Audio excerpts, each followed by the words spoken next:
The year is 2025, and a new zombie film, Silent John, has taken the world by storm.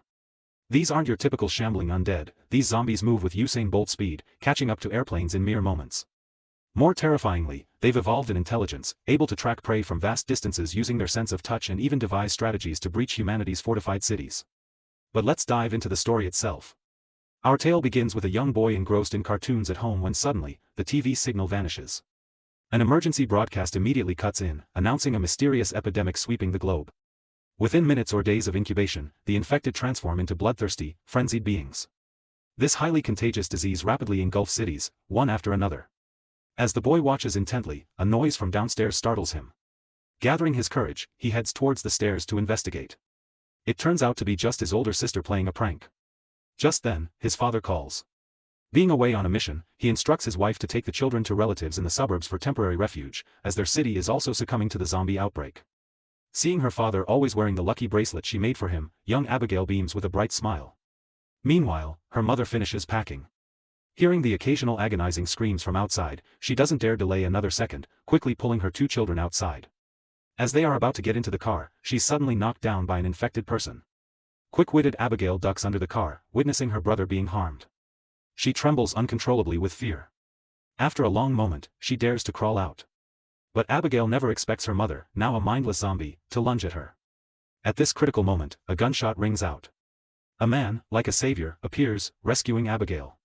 After the ordeal, he doesn't forget to tell Abigail to cover her ears before firing a shot to put down her brother, who was on the verge of turning. Fast forward 10 years.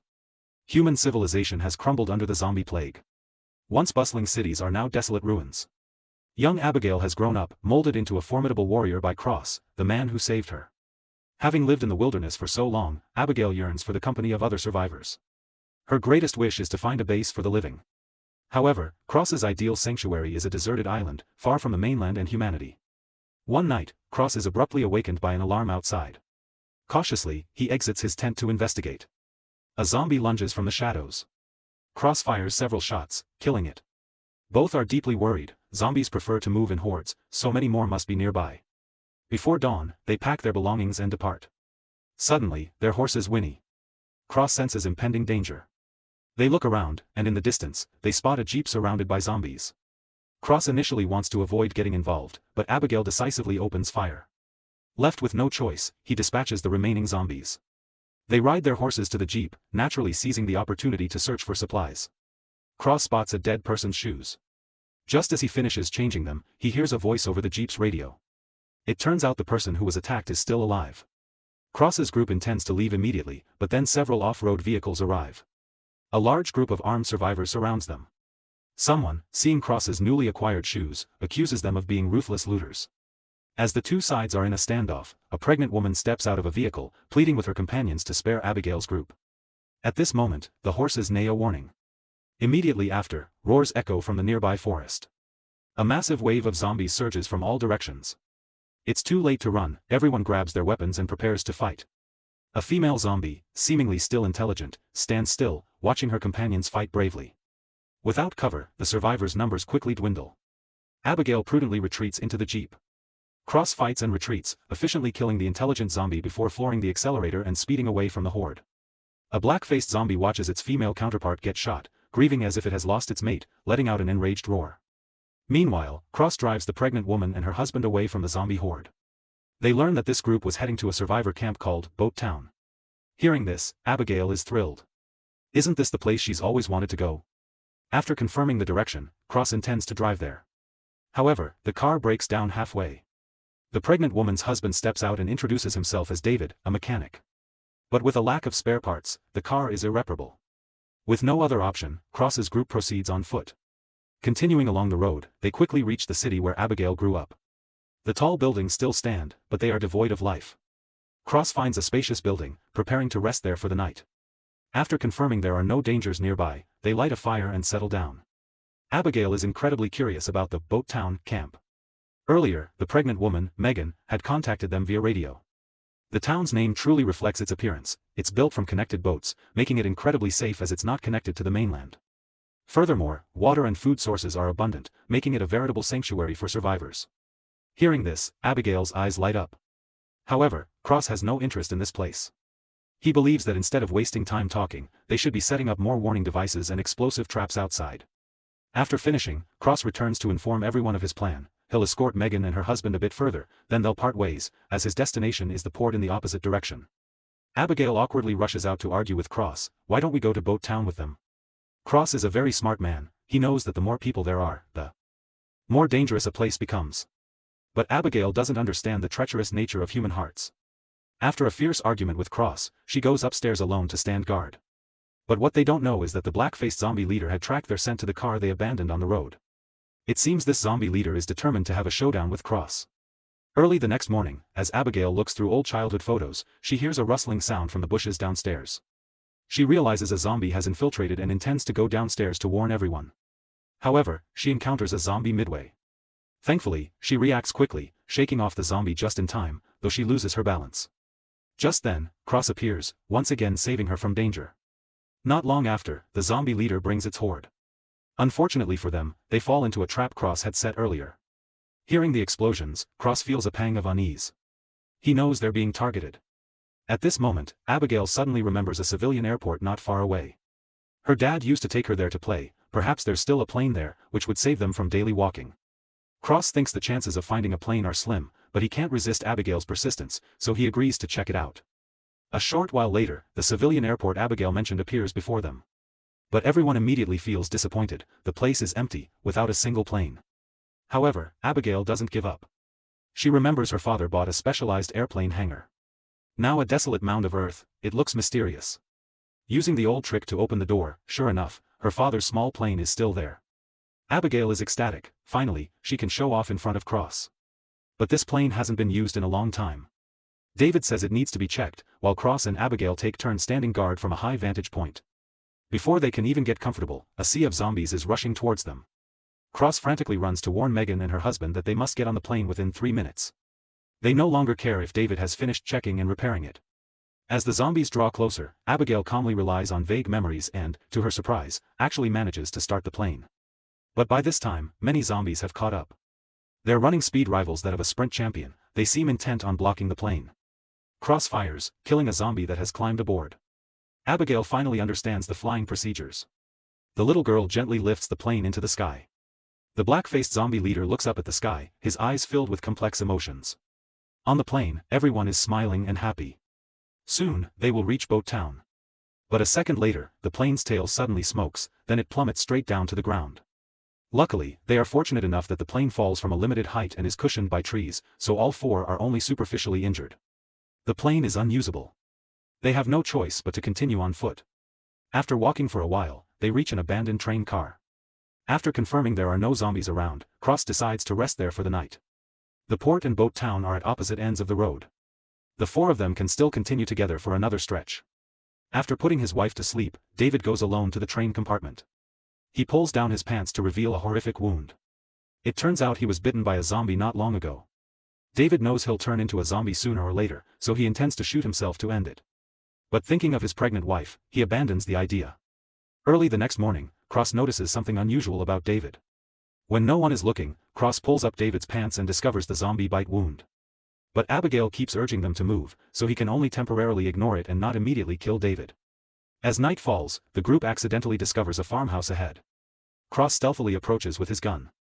The outdoor speaker suddenly blares a warning. After confirming there are people inside, Abigail goes straight to the door and says they mean no harm. Upon learning there's a pregnant woman in their group, the homeowner immediately lowers his guard. After collecting all their weapons, the old man warmly invites everyone inside. To their surprise, the homeowner has even installed a solar power system and a rainwater filter. Finally, Abigail gets a hot shower and a delicious meal. Cross charges his laptop, which contains pictures of his late wife. There's also a picture of his wife when she was pregnant. After seeing the pictures, Cross finds Megan and tells her he's changed his mind. He'll escort them to Boat Town and then take Abigail to find the port. At this moment, the homeowner brings wine and water for everyone. It's been a long time since they've had such a leisurely and relaxing time. But after talking for a while, they realize something is off. The homeowner surprisingly believes that zombies are a new stage of human evolution, the ultimate predators.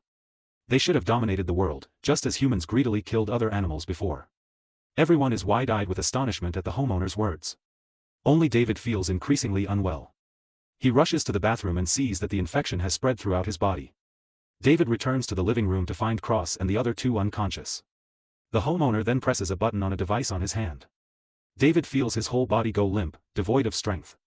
When he wakes up, David finds himself and his companions hanging. It turns out the homeowner had put sedatives in their drinks, and his true identity is a biologist. After many years of research, he invented a special machine that can control zombie behavior through infrasound waves. Cross's group, having walked right into his trap, would naturally become rare test subjects. After speaking, the homeowner opens the cage behind him. Inside is his wife, who has turned into a zombie. He tries flipping the switch, and the zombie actually obeys him, lunging straight at Cross. Unexpectedly, David, drawing on the strength of the zombie infection within him, breaks free from his restraints. Then, ignoring the machine's control, he runs to rescue Cross's group.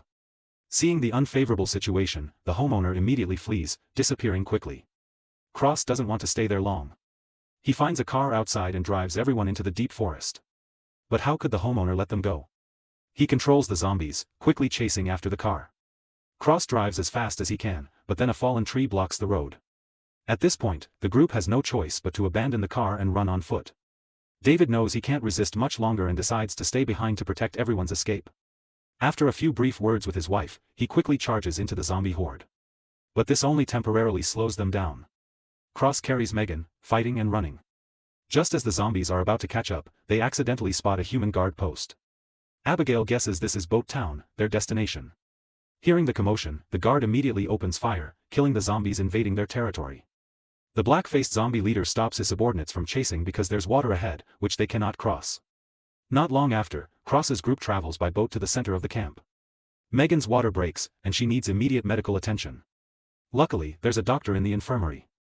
Early the next morning, the two see the full layout of the camp, a large ship connected to it, forming an offshore base.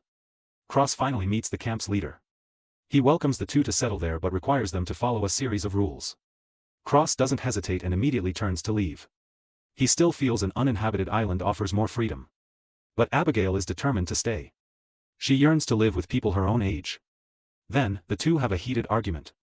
At this moment, the doctor rushes in to announce that Megan has given birth to a baby girl, but due to severe blood loss, she may not live much longer. Cross, deeply saddened, hurries into the infirmary. Megan is very weak. She wants to entrust her newborn daughter to Cross, hoping the baby can grow up like Abigail. Remembering his late wife, Cross finally agrees to Megan's request. He knows a new responsibility now rests on his shoulders.